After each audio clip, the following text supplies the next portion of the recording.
The crystal chandeliers of Carnley's restaurant cast a warm golden glow over the private dining room, their light dancing across white tablecloths adorned with fresh orchids and gleaming silverware.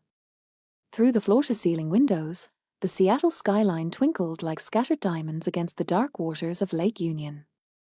This was the kind of establishment where reservations were made months in advance, where a single dinner could cost more than most people's weekly salary, and where the city's elite gathered to celebrate life's most significant milestones. Tonight, that milestone belonged to Professor Thomas Burns, celebrating 40 years of distinguished service in legal academia. At 65, Tom Burns commanded respect in every room he entered. His silver hair was perfectly styled, his custom-tailored navy suit immaculate despite the evening's festivities. He had built his reputation on brilliant legal scholarship, groundbreaking research in constitutional law, and mentoring generations of lawyers who now worked in prestigious firms across the country. The university had spared no expense for this celebration, bringing together colleagues, former students, and family to honor a man who had shaped the legal minds of an entire generation. The guest list read like a who's who of Seattle's professional elite. Distinguished professors from the university's law school mingled with federal judges, senior partners from major law firms, and successful attorneys who still sought Tom's counsel on complex cases. They discussed landmark court decisions with the same casual ease that others might debate sports scores, their conversations peppered with references to Supreme Court justices and constitutional precedents that would make most people's heads spin. But tonight wasn't just about professional accolades. This was also a family celebration, and the Burns family had gathered in full force to honor their patriarch. Tom's wife, Dr. Margaret Burns, moved gracefully through the room in an elegant emerald dress that complemented her psychology practice's success. As one of Seattle's most sought-after family therapists, she carried herself with the quiet confidence of someone who had spent decades helping others navigate life's complexities. Her practice was booked months in advance, and her expertise was regularly featured in professional journals and mental health conferences. Their eldest son, Michael Burns, stood near the bar discussing market trends with several venture capitalists. At 35, Michael had already made partner at one of Seattle's most prestigious law firms, specializing in corporate mergers and acquisitions. His cases regularly made the business pages of the Seattle Times, and his client list included Fortune 500 companies and tech startups that had grown into billion-dollar enterprises. His wife, Sarah, was a successful pharmaceutical researcher whose work on cancer treatments had earned her recognition in medical journals worldwide. Together, they represented everything the Burns family stood for: intelligence, ambition, and measurable professional achievement. Tom's sister, Allison Crawford, held court near the windows with several university deans. She had retired the previous year as the chief financial officer of a major healthcare system, but her influence in Seattle's business community remained strong. Her husband, Robert, was a federal appellate judge whose decisions shaped legal precedent across the Pacific Northwest. Their children had followed similar paths of conventional success. Their son Sam was a senior analyst at Goldman Sachs, engaged to a Harvard MBA who worked in strategic consulting. Their daughter Emma was completing her residency in cardiothoracic surgery at Johns Hopkins, already being recruited by hospitals across the country. The conversation flowed easily among these accomplished individuals, touching on everything from recent Supreme Court decisions to breakthrough medical research to market predictions for the coming quarter. They spoke the language of success fluently, measuring achievements in terms of salary figures, professional rankings, and prestigious affiliations. This was a family that understood the value of education, hard work, and strategic career planning. They had built their lives on solid foundations of professional accomplishment and financial security. And then there was Kaylee. At 30 years old, Kaylee Burns sat quietly at the edge of this gathering, observing the familiar dance of professional networking and family pride. She wore a simple black dress that she had owned for several years, her dark hair pulled back in a practical ponytail.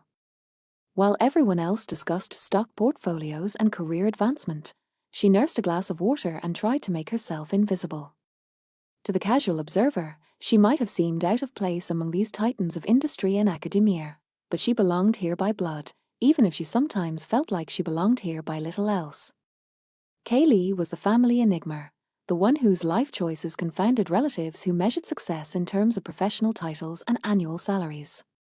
She had graduated magna cum laude from the University of Washington with a degree in linguistics, achievement that had filled her parents with pride and expectation.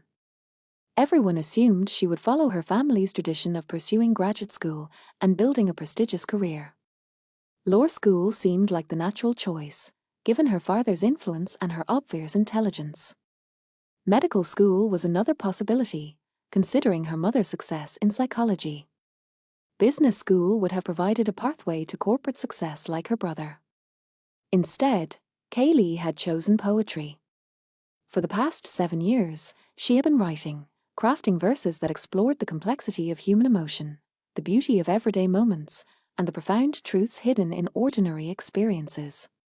She maintained a modest lifestyle in a small apartment in Capitol Hill, working as a barista at a local coffee shop to pay her bills while dedicating every spare moment to her craft. She had chosen simplicity over security, creative fulfillment over conventional success, and artistic integrity over financial stability. To her family, this choice represented a waste of potential, a detour from the path that led to real achievement. They loved her, certainly, but they worried about her future in the way that practical people worry about those who choose impractical dreams. They saw her barista job and her small apartment and her dedication to an art form that rarely provided financial security, and they wondered what would become of her when reality inevitably forced her to abandon her romantic notions about making a living through poetry. The irony was that Kaylee understood their concerns perfectly. She had grown up in this world of achievement and recognition. She knew the comfort that came with financial security and professional respect. She had seen how her parents' success had opened doors, provided opportunities, and created a safety net that allowed for both comfort and generosity. She wasn't naive about the challenges of choosing art over conventional career paths. But she also knew something that her family didn't understand, that some people are called to create, that some individuals find their deepest meaning in the pursuit of artistic expression, and that true success sometimes looks very different from what society defines as achievement. She had tried to explain this to them over the years, but the conversations always ended the same way, with gentle but firm suggestions that she consider more practical alternatives to her poetry obsession. As the evening progressed and the conversations grew more animated, Kaylee found herself studying the faces around her. These were genuinely good people who had worked hard for their success and who genuinely wanted the best for her. Their concern came from love, even if it sometimes felt like judgment. They had built their lives on principles of hard work, strategic planning, and measurable achievement, and they worried that her choices were leading her away from the security and respect that they valued so highly. But tonight, as she watched them celebrate her father's remarkable career, Kaylee felt the familiar weight of being the family disappointment.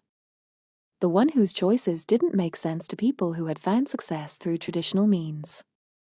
She smiled when spoken to her, nodded at appropriate moments, and prepared herself for the inevitable conversation about her future that seemed to happen at every family gathering. She had learned to navigate these discussions with grace, even when they left her feeling misunderstood and undervalued. What her family didn't know, what she had never told them, was that her quiet persistence was about to change everything. The moment Kaylee had been dreading arrived with the soft click of designer heels on marble flooring.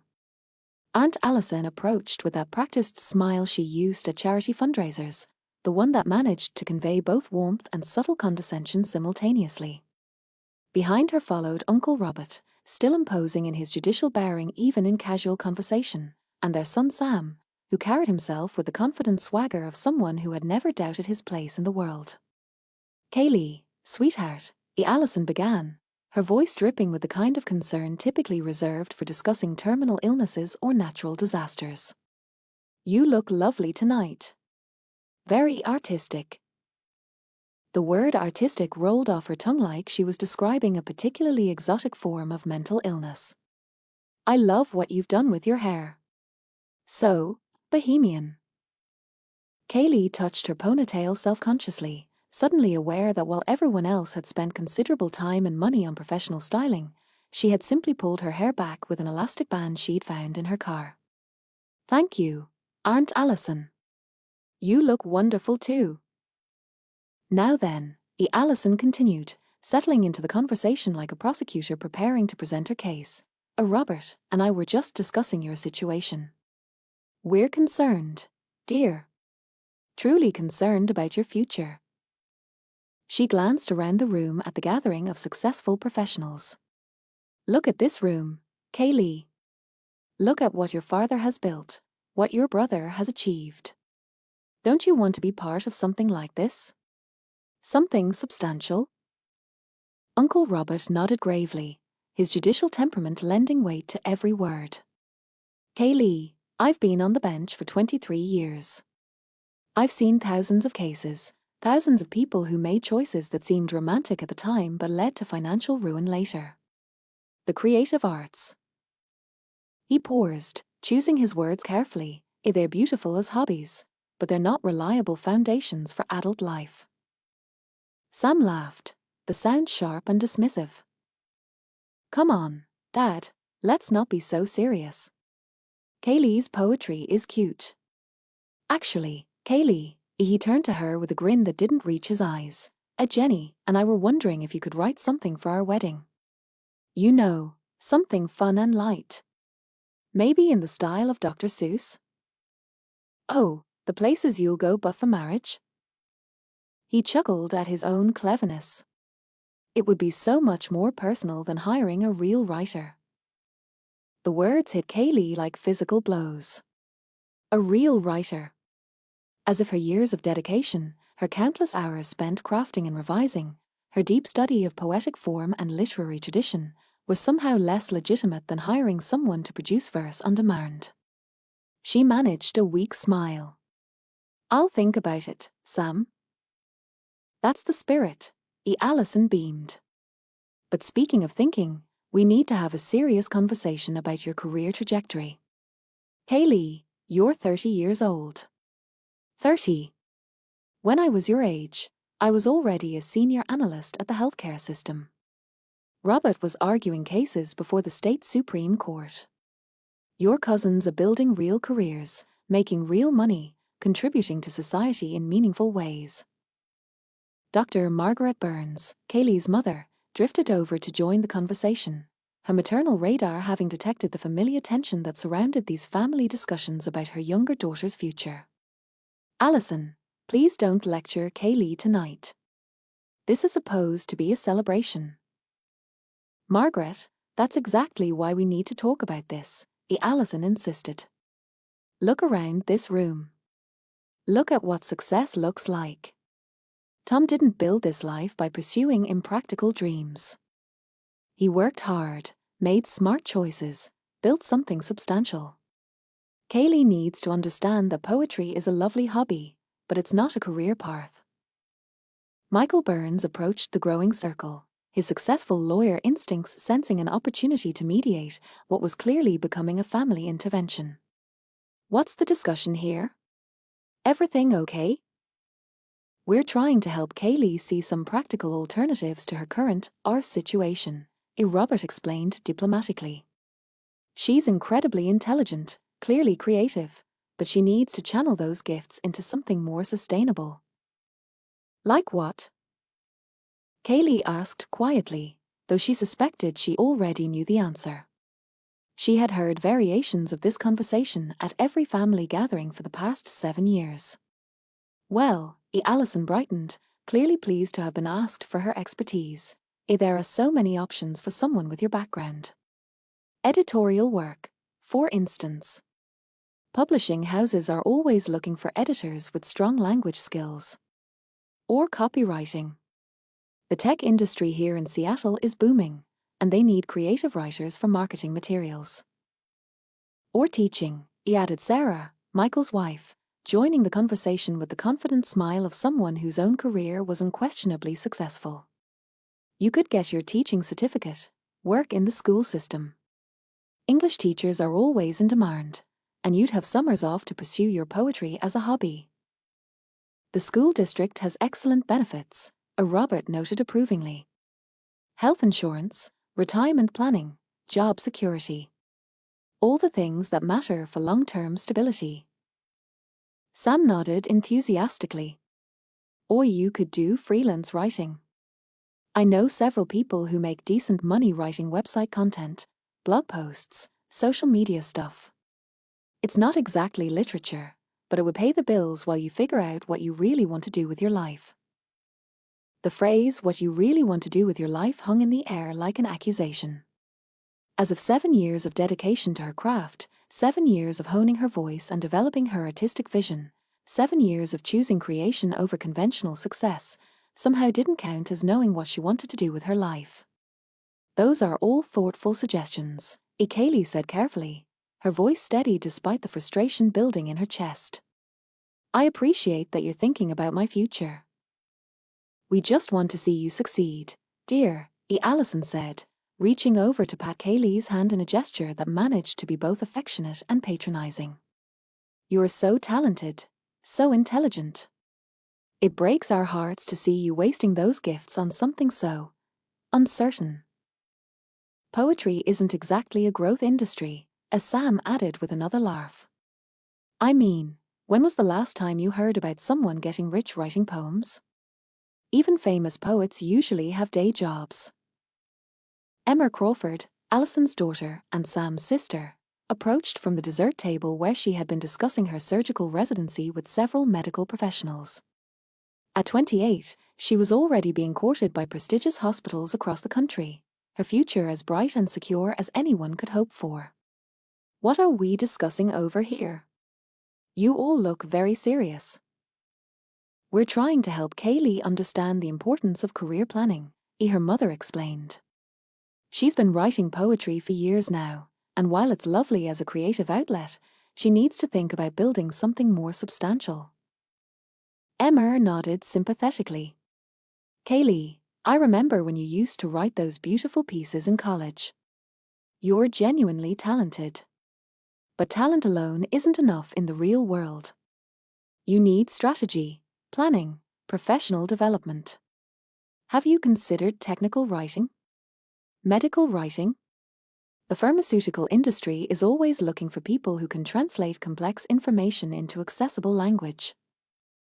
Or grant writing, suggested Dr. Margaret Burns, her therapist training making her naturally diplomatic even when delivering difficult truths.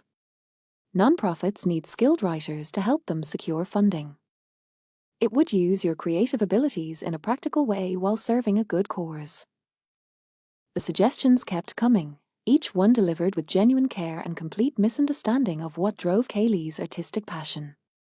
They were trying to find ways to make her creativity practical, to channel her obvious intelligence into something that would provide the security and recognition that they valued so highly. They saw her choices not as dedication to craft, but as an extended adolescence that needed to be gently guided toward responsible adulthood. Tom Burns himself eventually made his way over to the growing circle of concerned relatives. Even at his own celebration, he couldn't resist the gravitational pull of a family discussion about practical life decisions. His presence immediately elevated the conversation from casual advice-giving to serious family intervention. What's capturing everyone's attention over here? He asked, though his expression suggested he already suspected the topic. I hope you're not giving our guest of honor any trouble, he added with a slight smile toward Kaylee. Dad, we're just discussing Kaylee's future, Michael explained. Everyone's offering some career suggestions that might help her use her writing talents more strategically. Tom nodded slowly, his legal training making him naturally methodical in his approach to problem-solving. Kaylee, your mother and I have had this conversation many times. We're not opposed to creativity. Art and literature have important places in society. But they're not reliable foundations for adult life. They're enrichments, enhancements, hobbies that successful people pursue after they've built security through practical careers. Look at your cousin Emma, Allison added. She writes poetry too, but she's also building a medical career. She understands the importance of having a primary profession that provides stability while pursuing creative interests on the side. I publish my poems in the hospital newsletter, Emma said proudly. The staff loves them. It's a wonderful outlet, but I would never consider it my main career focus. The comparison stung more than Kaylee cared to admit. Here was her cousin, successful and respected, who treated poetry as a charming side bow to her real life. The implication was clear. Poetry was fine as long as you didn't take it too seriously, as long as you understood that it was supplementary to the important business of building a respectable career. Kaylee, her father continued, his voice taking on the patient tone he used when explaining complex legal concepts to struggling students, writing is a beautiful gift. But gifts need to be channeled productively. You can't build a family on poetry. You can't plan for retirement on verses. You can't provide security for future children on the hope that someone will publish your work. Dad's right, and Michael added gently. Sarah and I have been talking about this. If you're serious about writing, there are practical ways to pursue it. Technical writing for tech companies, content creation for marketing firms, educational material development.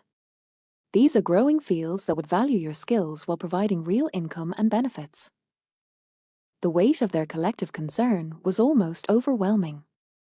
These people who loved her, who wanted the best for her, who genuinely believed they were helping by trying to steer her toward conventional success. They couldn't see that their practical advice felt like a betrayal of everything she held dear, that their suggestions to make her art practical missed the point entirely. I understand your concerns, Kaylee said finally, her voice barely above a whisper. I really do. And I appreciate that you're thinking about my future. Then you'll consider some of these alternatives? Allison asked hopefully. Maybe start with part-time freelance work while you transition away from the coffee shop? Kaylee looked around the circle of expectant faces, these successful, accomplished people who measured her worth by their own standards and found her lacking. She felt the familiar burning sensation in her chest, the mix of hurt and frustration that came from being perpetually misunderstood by the people who were supposed to know her best. I think, she said quietly, setting down her water glass and reaching for her purse, I should probably head home. I have an early shift tomorrow. Oh, Kaylee, you don't have to leave early, her mother protested. We're just trying to help. I know you are, Mom. And I love you all for caring about me. But I'm tired, and I think it's better if I go. As she made her way toward the exit, Kaylee could hear the conversation continuing behind her, her relatives discussing her situation with the earnest concern of people trying to solve a problem they didn't fully understand. She knew they would spend the rest of the evening wondering what to do about her, how to help her see reason, how to guide her toward the kind of success they understood and valued. What they didn't know was that she had already found her own definition of success. They just weren't ready to understand what that looked like. What they also didn't know was the story of the past 5 years, the story Kaylee had never shared because she understood that her family needed to see external validation before they could appreciate internal achievement. It was a story that began with a simple decision to start a poetry blog, a small act of faith in her own voice that had grown into something none of them could have imagined. 5 years earlier, on a rainy Tuesday evening in her cramped Capitol Hill apartment, Kaylee had created a WordPress blog called A Words After Rain. The name came from a line in one of her poems about how the world looks different after a storm, how rain washes away the familiar and reveals hidden beauty in ordinary things. She had no expectations beyond creating a space to share her work and perhaps connect with other poets who understood the compulsion to capture human experience in verse. Her first post received 3 views, her own, +2 from what appeared to be spam bots. The second post did slightly better with 7 views, one of which generated her first real comment, a beautiful imagery. Thank you for sharing. It was signed by someone named Maria in Portland, and Kaylee had stared at those 4 words for nearly an hour, amazed that her poetry had reached across the digital void to touch another human being. Those early months were a lesson in persistence and faith. Kaylee would finish her 8-hour shifts at the coffee shop, her feet aching and her clothes smelling of espresso and steamed milk, then climb the narrow stairs to her apartment and transform into a different version of herself. She would make a simple dinner, usually pasta or soup, then settle at her small desk beside the window that looked out over the alley behind her building. The writing happened in the quiet hours when the city settled into sleep around her. She would light a single candle, open her laptop, and let the words flow onto the screen. Some nights the poetry came easily, spilling out in complete verses that seemed to write themselves. Other nights, she would struggle for hours to capture a single image, a particular feeling, a moment of truth that demanded precise language to convey its meaning. Her blog posts went up every Tuesday and Friday, a schedule she maintained with religious devotion even when exhaustion threatened to overwhelm her dedication. She wrote about everything: the elderly man who came into the coffee shop every morning and ordered the same drink while reading letters from his deceased wife, the way rain transforms Seattle streets into rivers of reflected light, the particular loneliness of being surrounded by people who don't understand your dreams, the small moments of beauty that most people miss in their rush toward conventional success. Slowly, almost imperceptibly, her readership began to grow. Maria in Portland became a regular commenter, joined by David in Toronto, then Sarah in London, then dozens of others from around the world who found something in Kaylee's words that spoke to their own experiences. Her subscriber count crept upward, 50 followers, then 100, then 500. Each new subscriber felt like a small miracle, validation that her words were reaching people who needed to hear them. By the end of her first year, Words After Rain had attracted nearly 2,000 regular readers. Kaylee began receiving emails from people sharing how her poetry had helped them through difficult times: a divorce, the death of a parent, the struggle of feeling misunderstood by family. A teacher in Ohio wrote to tell her that she had read one of Kaylee's poems to her high school English class, and for the first time all semester, her students had engaged in meaningful discussion about literature. The second year brought unexpected opportunities. A small literary magazine in Vancouver requested permission to republish one of her poems. Then a poetry podcast in Australia featured her work in an episode about emerging voices in contemporary verse. Her blog's reach expanded beyond North America to include readers in Europe, Asia, and South America. Comments arrived in multiple languages, with readers attempting to translate their appreciation into English or simply posting heart emojis when words failed them. During her third year of blogging, something shifted. Kaylee's poetry was maturing, growing more sophisticated and emotionally resonant. She had found her unique voice, a style that combined accessible language with profound emotional depth. Her poems could make readers laugh and cry within the same verse, finding humor in heartbreak and tragedy in everyday moments. Critics would later describe her work as having the rare ability to make the universal feel personal and the personal feel universal. The breakthrough came during her fourth year, when Kaylee made the decision to compile her best blog posts into a digital collection. She spent months selecting and revising poems, organizing them into thematic sections, and designing a simple but elegant ebook format. She called the collection A Fractured Light, Poems for the Almost Broken, and self-published it through Amazon's Kindle platform for $4.99. The first week's sales were modest, 37 copies, mostly purchased by her most loyal blog followers. But then something unexpected happened. Readers began leaving reviews, and those reviews were extraordinary. 5-star ratings accompanied by lengthy comments about how the poems had touched their lives, how Kaylee's words had given voice to feelings they couldn't express themselves, how her collection had become a source of comfort during difficult times. Word of mouth spread through social media and online poetry communities. Book bloggers began featuring A Fractured Light in their recommendations. Poetry enthusiasts shared favorite verses on Instagram and Twitter. Within 6 months, the collection had sold over 8,000 copies across 40 countries, generating income that exceeded Kaylee's annual salary from the coffee shop. The success of her first digital collection gave Kaylee the confidence to publish a second, The Ordinary Sacred, Finding the Divine in Daily Life.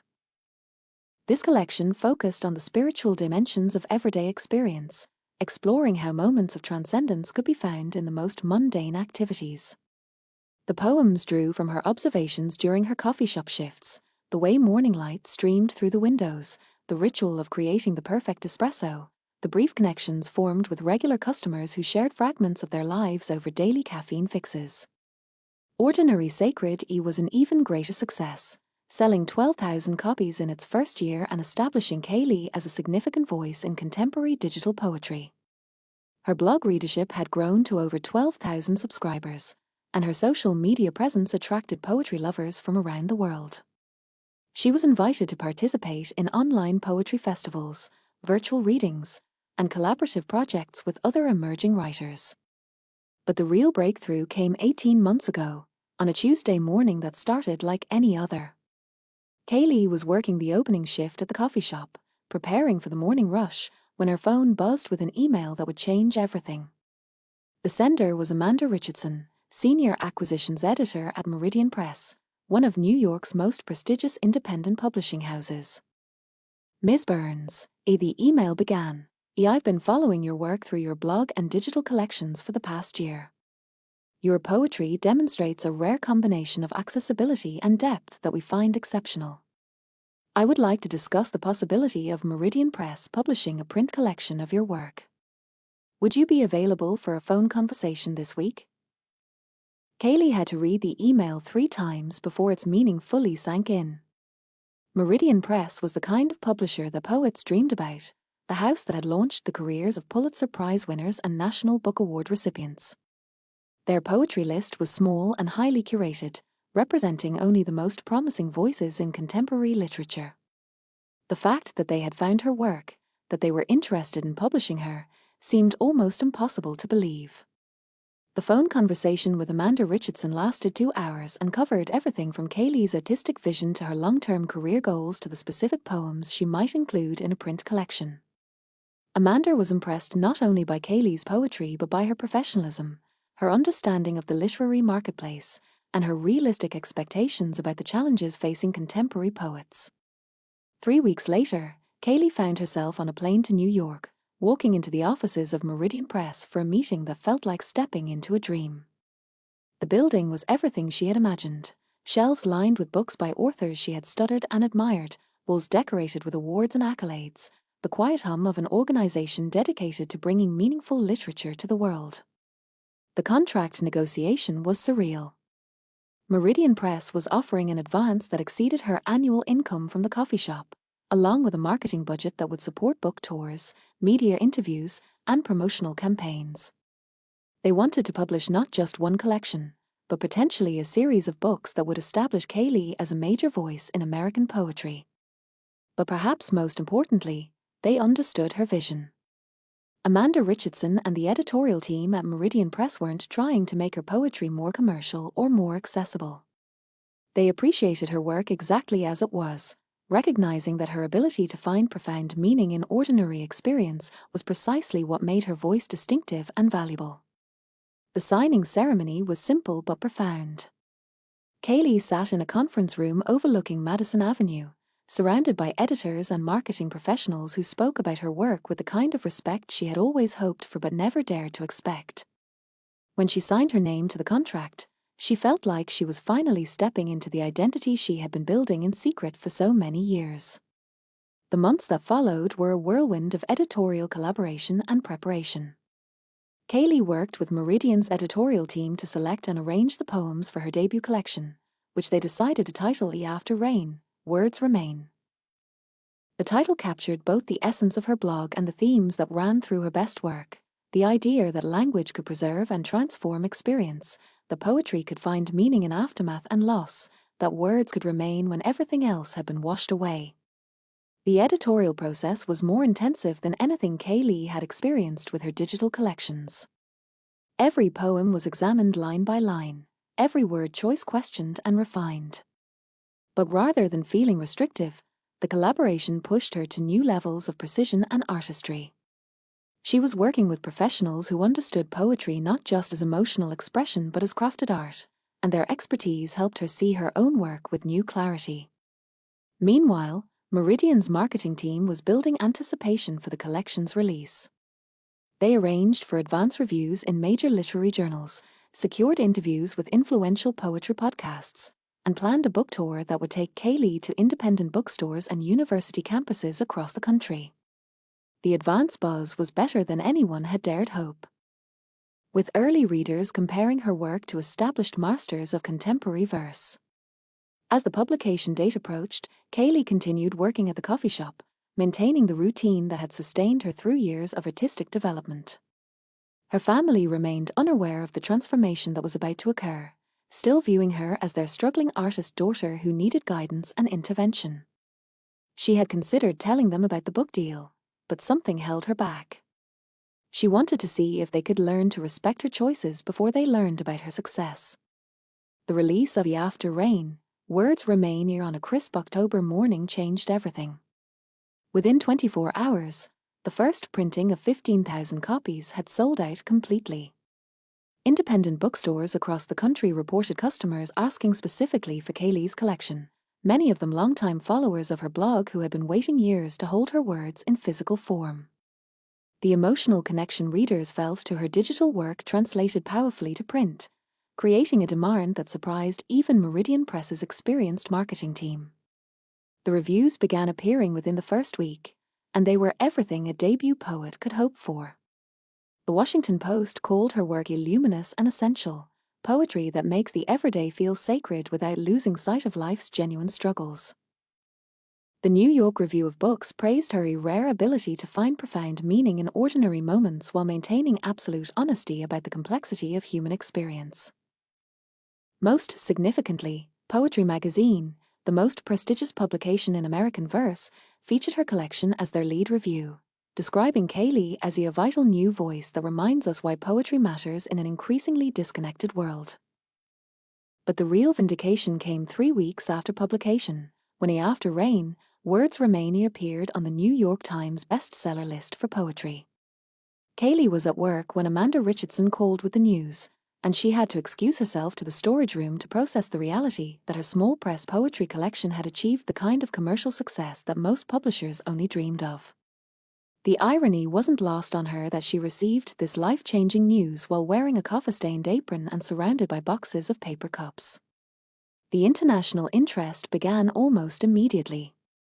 Publishers from around the world reached out to Meridian Press seeking translation rights, recognizing that Kaylee's themes of finding meaning in ordinary experience were universal enough to transcend cultural boundaries. The first international deal came from Editions Gallimard in France, the prestigious house that had published everyone from Marcel Proust to Annie Ernaux.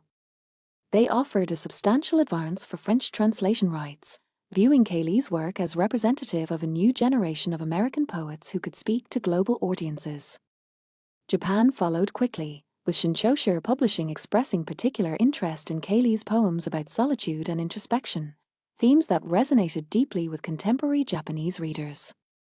The translator they assigned was a respected poet in her own right, someone who had won awards for her English to Japanese literary translations. When Kaylee received the preliminary translations, she was amazed to see how her words had been transformed while maintaining their essential meaning, how her American voice had found new life in a completely different linguistic tradition. Poland's Znak Publishing House approached Meridian Press with what they called an unusual urgency about acquiring translation rights.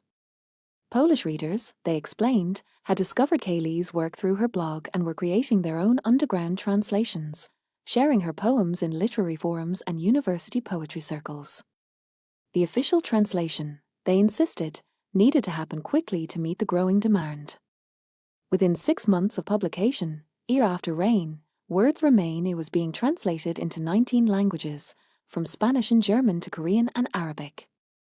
Each translation brought new readers who connected with Kaylee's exploration of universal themes through distinctly personal experience.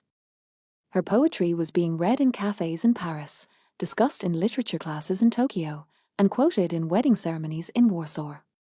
The speaking invitations began arriving in her inbox like a daily avalanche. Universities across the country wanted her to read her work and discuss contemporary poetry with students who saw her as proof that artistic careers were still possible in the modern world. Her first major reading was at UC Berkeley, where she stood before an audience of 300 students and faculty members, many of whom had discovered her work years earlier through her blog. The response was overwhelming, with students lining up afterward to have their copies signed and to share how her poems had influenced their own writing. Harvard invited her to spend a week as a visiting poet, conducting workshops and delivering a lecture on a digital poetry and the democratization of literature. Yale followed with a similar invitation, as did Stanford, Columbia, and the University of Chicago. Each appearance generated new readers, new admirers, and new opportunities. Academic conferences began featuring panels on her work, with literature professors analyzing her techniques and discussing her influence on contemporary verse. The media attention was equally intense, but required a different kind of navigation. National Public Radio featured her in a segment about the resurgence of poetry in American culture, interviewing her about how social media and digital platforms had created new opportunities for poets to reach audiences directly. The conversation lasted an hour, with Kaylee discussing everything from her writing process to her thoughts on poetry's role in helping people process difficult emotions. Podcast invitations flooded in from literary shows, cultural programs, and even mainstream interview platforms that typically focused on celebrities and business leaders. The Poetry Hour dedicated an entire episode to reading and analysing her work. Fresh Air invited her for a conversation about how contemporary poets were using digital platforms to build sustainable careers. Most surprisingly, The Tim Ferriss Show wanted to interview her about the business side of building an audience through content creation, viewing her success as a case study in how artists could leverage technology to bypass traditional gatekeepers. Her blog, which had been the foundation of everything, experienced explosive growth. The publication of her book drove thousands of new readers to A Words After Rain, where they could access years of her earlier work and follow her ongoing creative development. Her subscriber count jumped from 12,000 to over 60,000 in the months following publication, then continued climbing toward 150,000 as media coverage introduced her to ever-widening audiences. The financial transformation was as dramatic as the artistic recognition. Her book advance had already exceeded her annual coffee shop salary, but the ongoing royalties from both domestic and international sales created a level of financial security she had never experienced. For the first time in her adult life, Kaylee wasn't living paycheck to paycheck, wasn't calculating whether she could afford both groceries and utilities in the same week. More importantly, the success gave her the freedom to take creative risks. She quit her job at the coffee shop, a decision that felt both terrifying and liberating. For the first time since college, her days belonged entirely to her writing. She could follow inspiration wherever it led, experiment with new forms and themes, and dedicate the time and energy that serious artistic work demanded. With this newfound freedom, Kaylee launched an ambitious new project, an online platform called The Emerging Voices, designed to support other poets who were trying to build audiences and develop their craft. The platform offered workshops, mentorship opportunities, and publication possibilities for writers who couldn't access traditional literary networks. She partnered with established poets and editors to create a comprehensive resource that addressed everything from the technical aspects of writing to the business realities of building a literary career. The platform attracted attention from major literary organizations, including PEN America, which invited Kaylee to join their board of directors for emerging writers. At 30 years old, she found herself participating in conversations about the future of American literature alongside poets and authors whose work she had studied in college. She was consulted about grant programs, literary awards, and initiatives designed to support diverse voices in contemporary writing. Universities began incorporating her work into their curricula. Harvard's English department added several of her poems to their contemporary literature syllabus.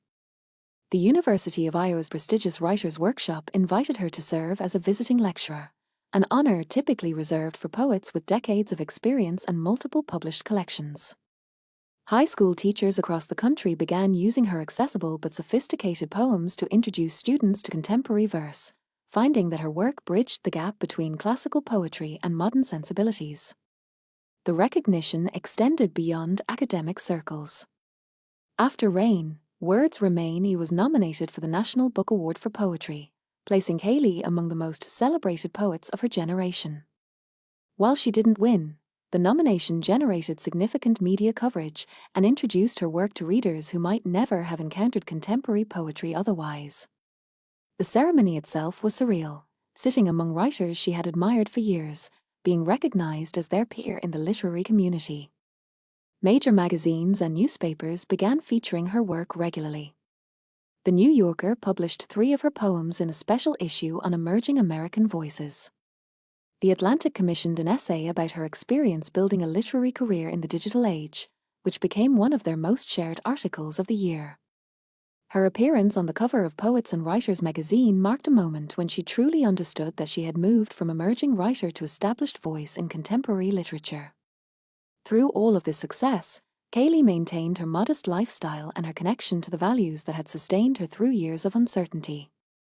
She moved to a slightly larger apartment, one with better natural light for writing, but she avoided the trappings of literary celebrity that some authors embraced.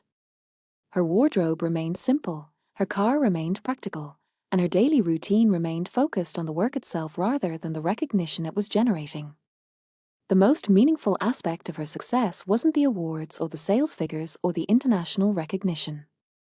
It was the constant stream of messages from readers whose lives had been touched by her words.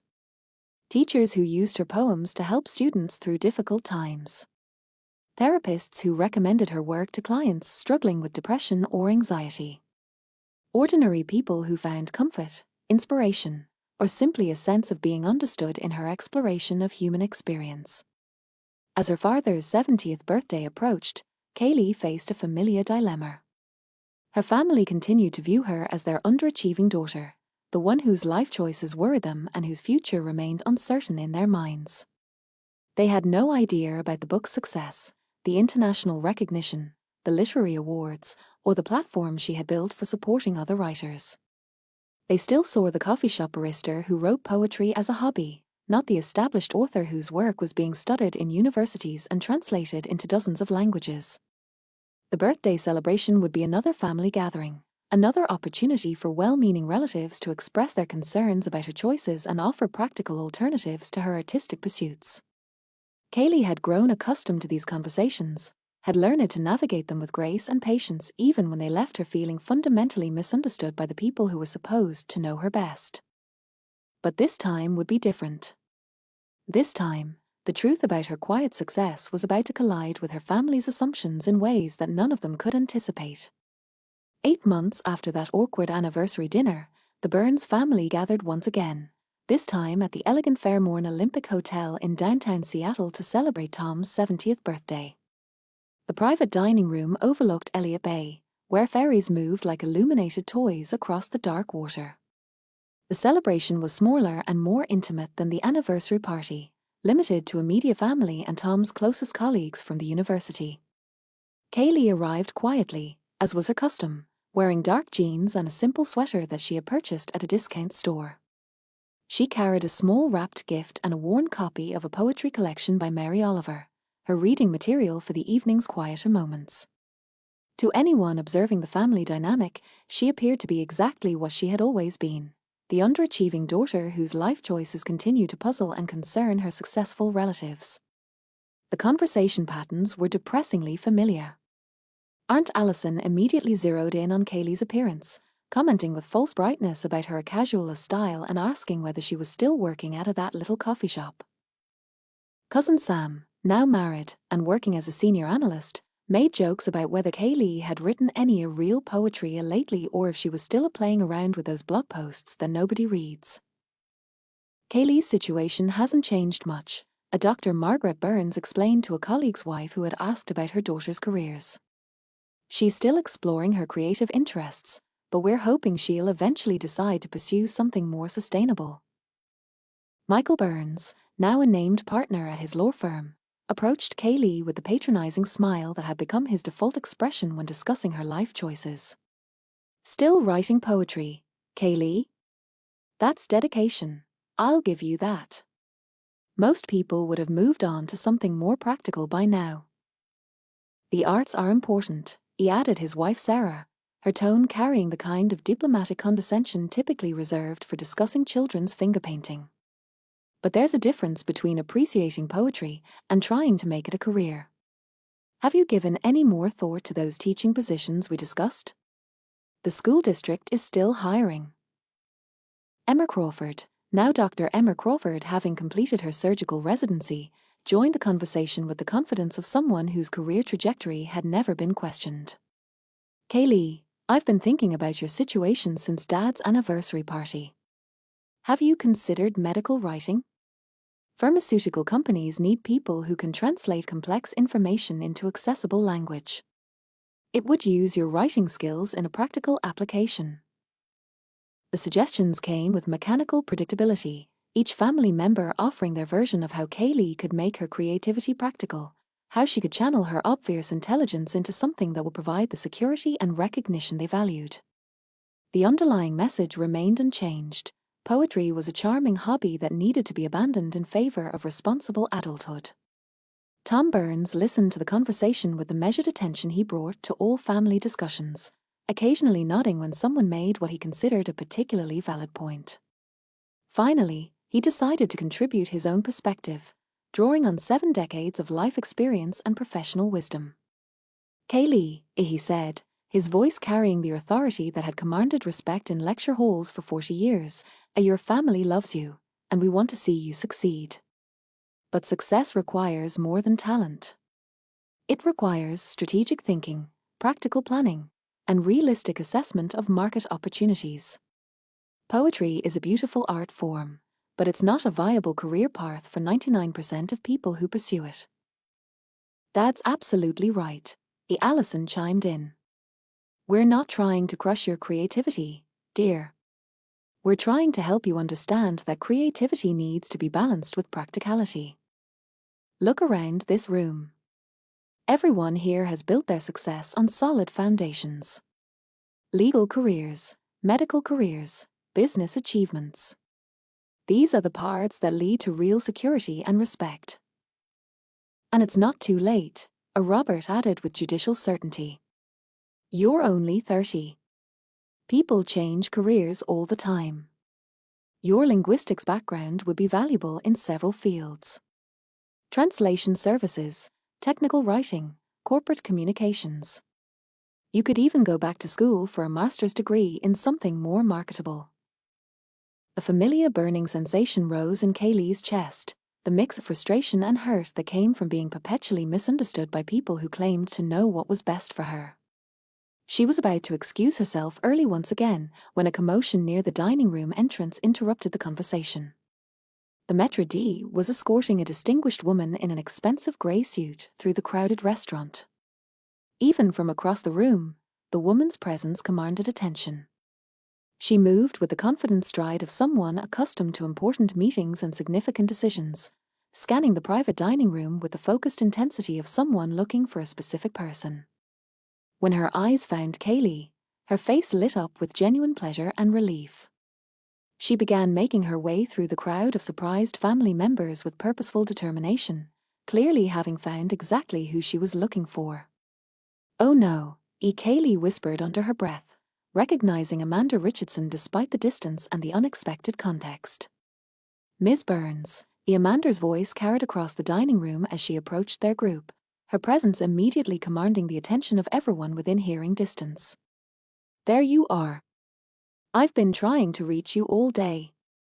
I have extraordinary news about your collection. The circle of family members parted automatically as Amanda reached them, her professional authority creating a space of respectful silence. At 55, Amanda Richardson was a legend in the publishing world, a woman whose editorial decisions had shaped contemporary American literature for over 2 decades. Her endorsement could launch careers, and her presence at any literary event signified that something important was happening. Ms. Richardson, Kaylee said quietly, her cheeks flushing with embarrassment. This really isn't the best time. It's my father's birthday celebration. Nonsense, Amanda exclaimed, her enthusiasm bubbling over despite Kaylee's obvious discomfort. This news absolutely cannot wait. The international sales figures are in, and they're unprecedented for a debut poetry collection. We've sold translation rights to 37 countries now, including deals with the most prestigious literary houses in Europe and Asia. The silence that followed was so complete that the sounds of the restaurant's kitchen seemed to echo through the dining room. Every face in the family circle had gone slack with confusion and dawning realization. Uncle Robert's wine glass trembled in his hand. Aunt Allison's mouth had fallen open in a most undignified expression of shock. "I'm sorry," a Dr. Margaret Burns said weakly. "Did you say international sales?" Amanda turned to Kaylee's mother with a radiant smile, clearly delighted to meet the family of one of her most successful authors. "Oh, you must be Kaylee's mother. How wonderful to meet you." "Yes, international sales."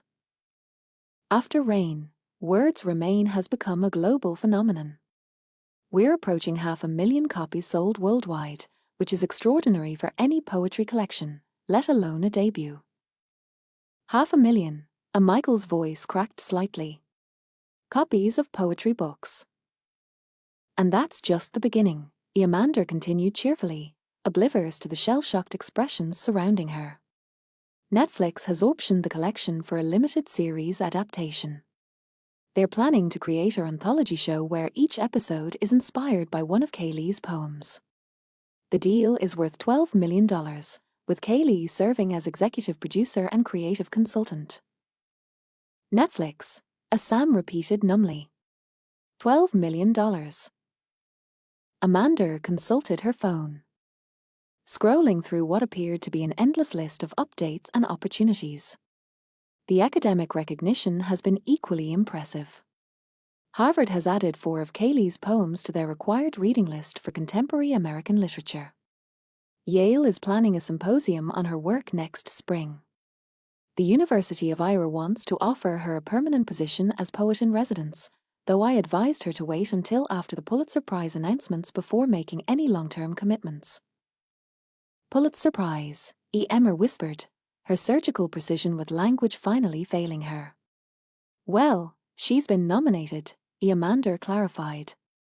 Along with the National Book Award, the Los Angeles Times Book Prize, and the Griffin Poetry Prize. Quite remarkable for a first collection. The literary establishment has embraced her work in ways we rarely see for emerging poets.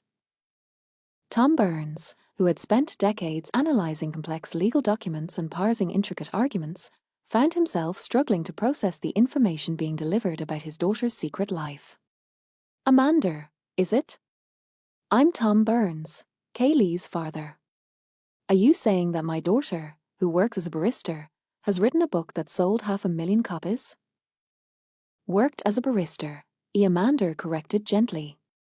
"Kaylee left the coffee shop months ago to focus on her writing full-time. And yes, her collection has been one of our most successful publications in recent memory. The New York Times kept it on their bestseller list for 16 consecutive weeks, which is almost unheard of for poetry." "But we had no idea," Allison said faintly. "She never mentioned any of this. We thought she was just, writing blog posts." Amanda looked puzzled by the family's obvious shock. Kaylee's blog has over 150,000 subscribers worldwide. Her work is being studied in universities across the country. She's been invited to read at the Kennedy Center, the Library of Congress, and the Smithsonian. Last month, PEN America elected her to their board of directors, making her the youngest poet ever to serve in that capacity. PEN America, Robert said slowly, his judicial mind finally beginning to process the magnitude of what he was hearing. "That's the writers' organization that defends free speech and literary freedom worldwide."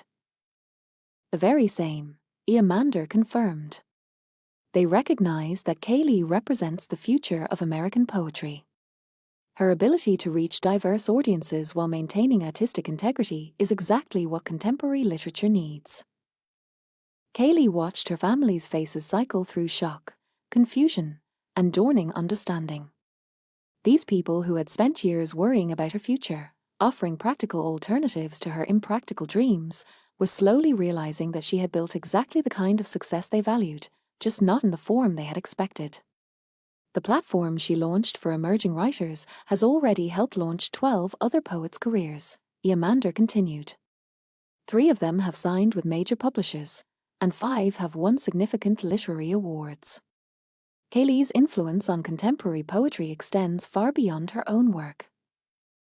"She launched a platform," Michael repeated, his lawyer's mind finally beginning to grasp the scope of what his sister had accomplished.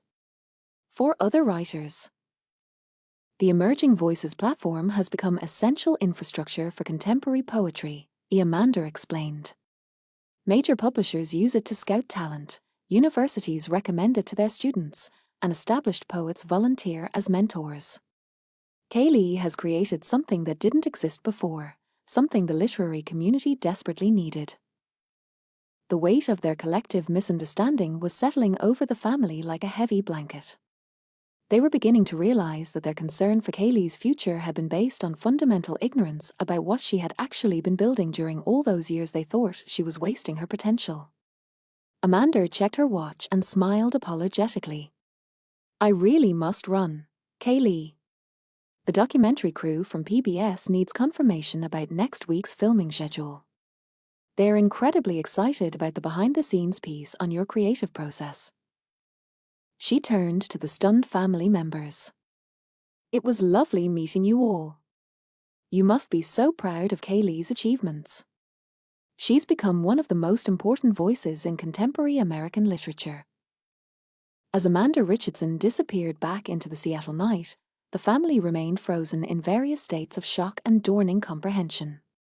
The silence stretched until it became unbearable, filled with the weight of years of misplaced concern and misguided advice. Kaylee, Tom's voice was barely audible, all his professional authority stripped away by the magnitude of his misunderstanding. Is this real? Everything she said? Yes, Dad. It's real. But why didn't you tell us? Margaret Burns asked, her therapist training failing her as she struggled to process her own daughter's secret success. Why did you let us worry about you? Let us think you were struggling?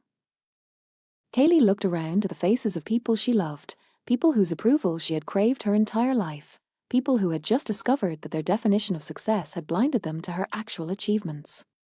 Because I wanted to know that you loved and respected me for who I am, not for what I've accomplished. I wanted to know that your approval wasn't contingent on external validation. The truth of that statement hit them like a physical force. They realized that their love had become conditional, tied to their own narrow definitions of success and respectability. They had been so focused on what Kaylee's life looked like from the outside that they had completely missed what she was building on the inside. Kaylee, Allison's voice was thick with emotion. I owe you the most profound apology. We all do. We've been so condescending, so dismissive of your work, so certain that we knew better than you did about your own life. We were trying to help, Robert added quietly, his judicial certainty replaced by humility. But we were measuring your success by our own standards instead of understanding yours. Michael shook his head in amazement. All those times I suggested you find a real job, and you were already building something more successful than anything I've achieved in lore. I feel like such an idiot. Success isn't a competition, Kaylee said gently. Your legal career is impressive and important. You've helped people, built something meaningful. But success doesn't have to look the same for everyone. But we made you feel like a failure, Emma said, tears forming in her eyes. We made you feel like your choices were wrong, like your passion was just a phase you needed to grow out of. You were worried about someone you love, Kaylee replied. That comes from a good place, even when the expression of that worry is hurtful. I understand that you were scared for my future because you care about me. Tom Burns stood slowly, his 70 years suddenly visible in the way he moved toward his daughter. Kaylee, can you forgive us? Can you forgive us for being so narrow-minded, so unable to see the extraordinary thing you were building right in front of us? There's nothing to forgive, Dad. Family means wanting the best for each other, even when we disagree about what best looks like. But we were wrong, and Margaret insisted. Completely, embarrassingly wrong. You found your path, and it led to something we never could have imagined. We should have trusted you. We should have believed that if anyone could make it work, it would be you. The reconciliation that followed was more emotional than any of them had anticipated. Years of misunderstanding dissolved as they talked openly about assumptions, expectations, and the courage it takes to pursue unconventional dreams. The family that had gathered to celebrate Tom's professional achievements ended up learning something far more important about success, passion, and the danger of measuring other people's lives by your own limited definitions. 3 months later, when After Rain, Words Remain you won the National Book Award for Poetry. The entire Burns family was in the audience at the ceremony in New York. They had become Kaylee's biggest supporters, using their own professional networks to promote her work and advocate for poetry's importance in contemporary culture. But the real victory wasn't the award or the sales figures or the international recognition. It was the understanding that had grown between them, the acceptance that success comes in many forms and that love should never be conditional on achievement. They had learned to ask questions instead of making assumptions, to support dreams instead of dismissing them, and to measure success by fulfillment rather than external validation.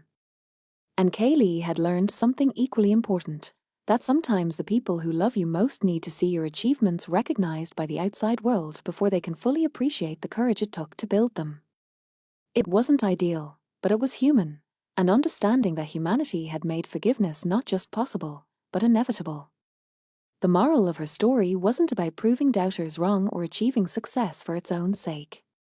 It was about the quiet persistence required to follow your authentic path, even when everyone around you suggests you're heading in the wrong direction. It was about the difference between support that comes from understanding and support that comes from external validation.